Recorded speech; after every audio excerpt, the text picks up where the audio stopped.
and I have an honor and privilege to serve in this House. I stand here, Mr. Speaker, carrying the hopes, aspirations, and concerns of the citizens who entrusted me with their vote and their voice. After carefully considering the provisions and implications on the CAB 3 bill, Mr. Speaker, I wish to register my opposition of this bill.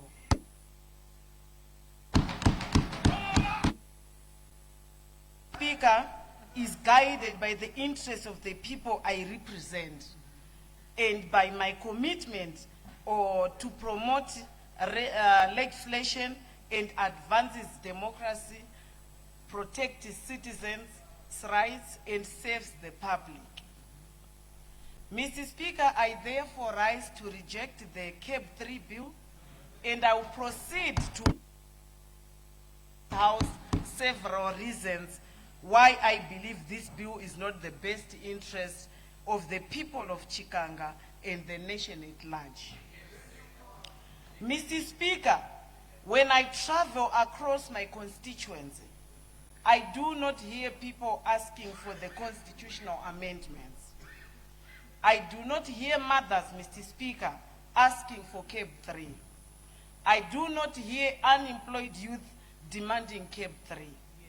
I do not hear pensioners, vendors, farmers, teachers, or workers calling for CAB 3, Mr. Speaker. What I hear are cries for jobs, Mr. Speaker. What I hear are calls for affordable education. What I hear are pleas for food on the table, Mr. Speaker. What I hear are demands for reliable transport, decent accommodation, functional hospitals with medication, and an end to the drug abuse destroying our young people. That is the conversation, Mr. Speaker, taking place in homes, in churches, in buses, in markets, and in our community. Mr. Speaker said, the people are asking how they will survive, while this House is being asked to debate how politicians can govern. That is why I stand firmly opposed to this bill, Mr. Speaker, at a time when families are struggling to ends meet, when young people are leaving school because of poverty, when graduates cannot find jobs, and when communities are battling with substance abuse and economic hardships. This amendment does not answer the question what ordinary Zimbabweans are asking. Mr. Speaker, people want bread, not political engineering. They want opportunities, not constitutional experiments. They want safe delivery, not the extension of political power. Mr. Speaker, the constitutions must be amended only when there is a compelling national interest. The question before us is very simple, Mr. Speaker. Whose problem is CAB 3 solving? It does not create a single job, Mr. Speaker. It does not lower the price of meal. Our hospitals. It does not improve the state of our hospitals, Mr. Speaker. It does not even build schools, Mr. Speaker. It does not bring investment in our country. It does not put food on the table for struggling families. The people did not ask for this bill, Mr. Speaker. The people deserve better, Mr. Speaker. People deserve leaders who focus on their daily realities rather than on the arrangement that benefits those already in power of position. Mr. Speaker, is the Constitution amendment at this stage, given various social, political, economic challenges in our country, which our country is going through? It does not seem an amendment of the Constitution is an answer. The prices of oil have gone up due to the war in Iran. The price of fertilizer have increased due to the war in Ukraine. There is need for our government to make interventions to cushion our people from these hardships. I stand with the people, Mr. Speaker. Our people are crying out for a better life, food on the table, quality education, reliable transport, jobs, decent accommodation, an end to the drug abuse. They want policies which improve their daily lives, not the CAB 3, which many feel does not address their immediate needs and aspirations. The people's voice must come first, Mr. Speaker. We must address these issues as a nation before anything else. The proposed amendment does not address these important issues, Mr. Speaker. Our country remains internationally isolated and does not have access to international credits as well as international markets. So, the amendments to the Constitution at this stage are totally unnecessary, as it does not address the bread and butter issues of our country. Mr. Speaker, let me go to the issue of the extension of the term and the benefits by the incumbent in the same bill. Among other things, the bill seeks to extend the presidential and parliamentary term limits. At the same time, it seeks to enable the incumbents to benefit from this extension. In terms of Section 328, subsection 8, Mr. Speaker, the two items cannot be in the same bill. The fact that they have been put in the same bill means that the bill itself is illegal, Mr. Speaker. I'm tempted to argue that the amendment does not seek to amend the Bill of Rights. This is clearly wrong, Mr. Speaker. Insofar as it removes the right to elect the president from the general populace, the bill takes away the right to the vote as enshrined in the Constitution, Section 67, subsection 3. Therefore, the amendment, Mr. Speaker, cannot be in the same bill. In terms of Section 17, subsection 2A, the Parliament can only amend this Constitution in terms of Section 328 of the Constitution.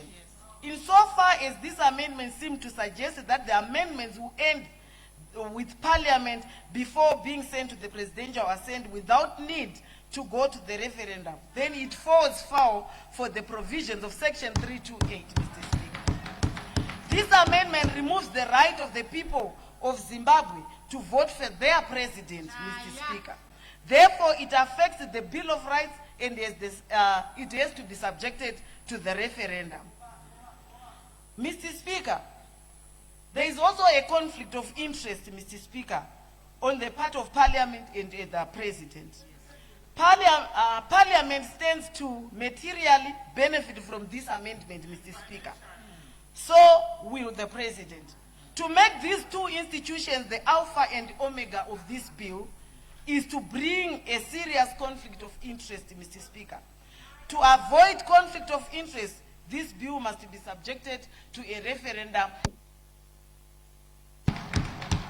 Mr. Speaker, the reason why I think the referendum would be the best is the statistics are very clear that the statistics which are in this Parliament, Mr. Speaker, shows that those who were supporting the bill are more than those who were opposing. So it will clearly send that right back to the people who are saying they want the amendment bill. They will clearly vote it in the referendum, and those who are opposing will also oppose. Mr. Speaker, the shortcomings, I would also want to highlight the shortcomings of this bill.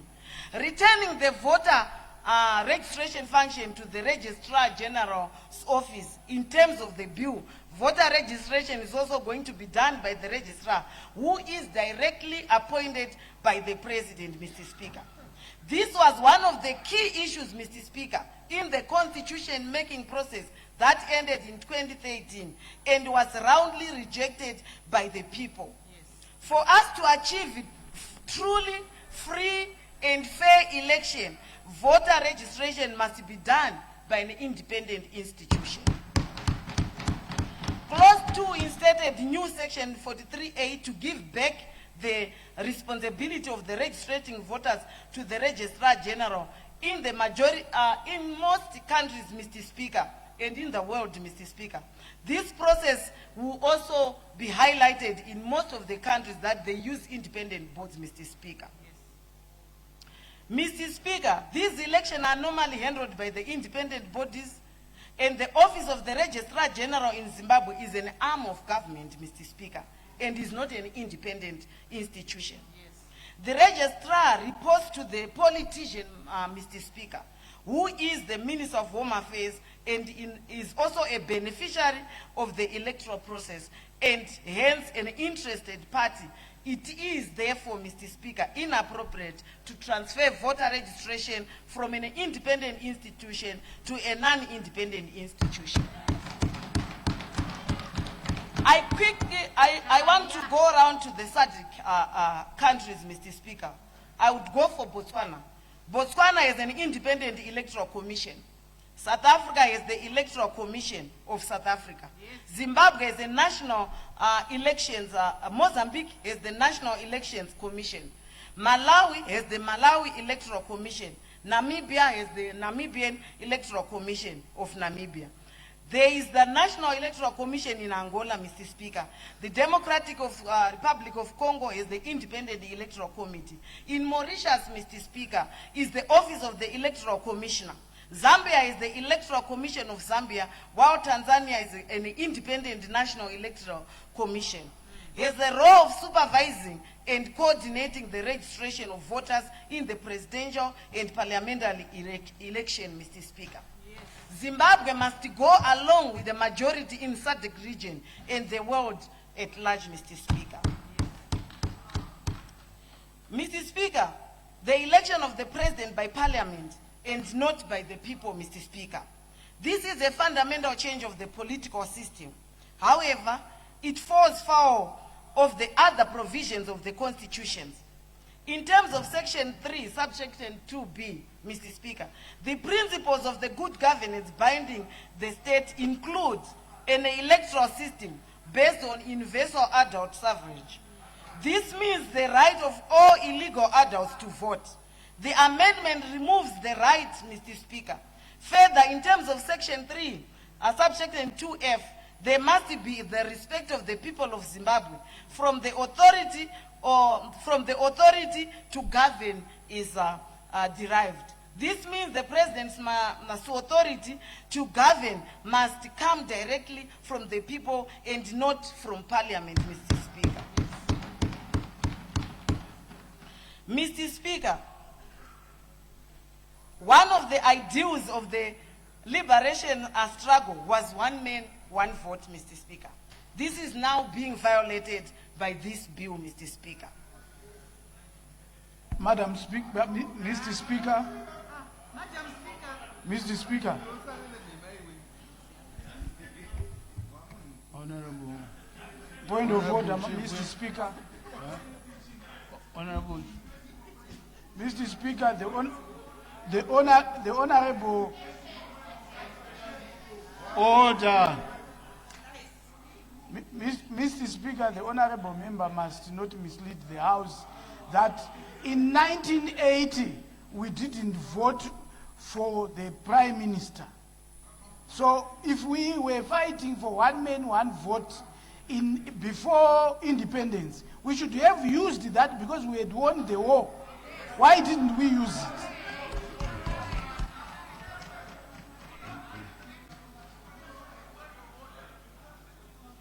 Thank you. Honorable Member, Honorable Karenyi-Kore, Honorable Karenyi, did you actually say the Prime Minister was voted for through one man, one vote? Can you allow her to Thank you, Mr. answer? Speaker. I did not even talk of the Prime Minister. I didn't. I can repeat what I said. Sure.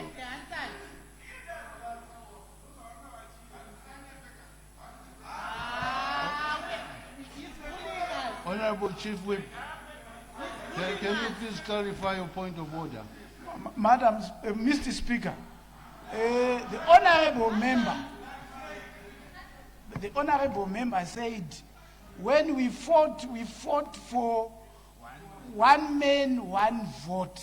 In the context that we were going to vote the president or prime minister. That's not what happened in 1980. If that was the grievance that we had, why didn't we use it in 1980? We order.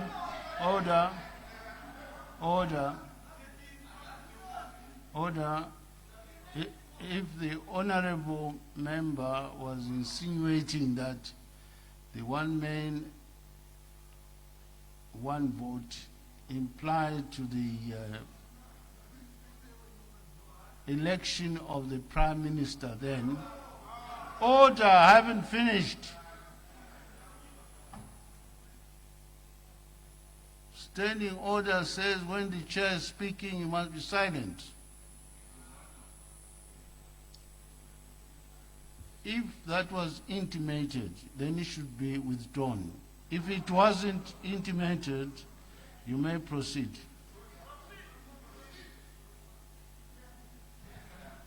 Thank you, Mr. Speaker. I stand guided by your wisdom, Mr. Speaker. Mr. Speaker, I would like to go on the presidential appointment into... Just to advise you, you still have 3 minutes more to wind up.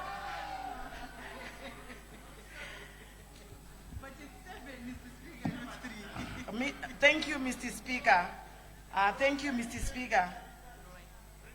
On the issue of the appointments, Mr. Speaker, in the Senate, this is totally undemocratic, Mr. Speaker.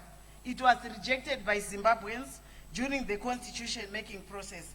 And maybe, Mr. Speaker, to emphasize on my submission, we have got 7 members already, Mr. Speaker, which I feel that if the president is seeing that they are not performing well, he can actually withdraw and also appoint those who are able to do the work.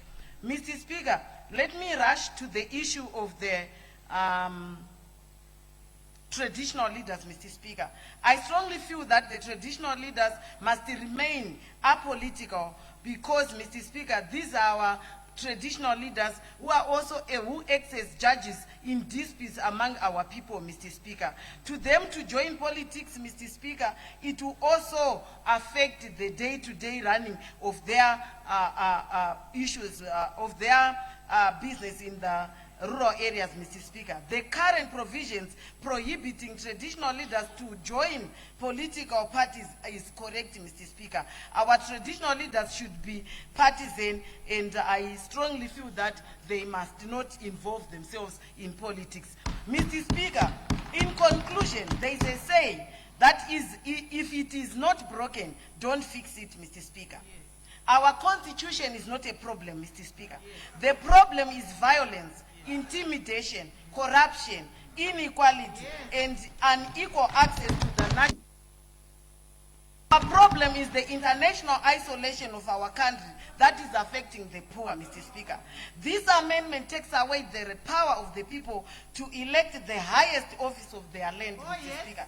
It is unnecessary, undemocratic, and totally uncalled for, Mr. Speaker. Our constitution is not the cause of poverty. Our constitution is not the cause of unemployment. Our constitution is not the cause of corruption, Mr. Speaker. Our constitution is not the cause of poor service delivery. The challenge before us is not a constitutional crisis, Mr. Speaker. It is a governance crisis. The people of Zimbabwe fought of the liberation struggle, Mr. Speaker, for us kuti tigare zvakanaka. They fought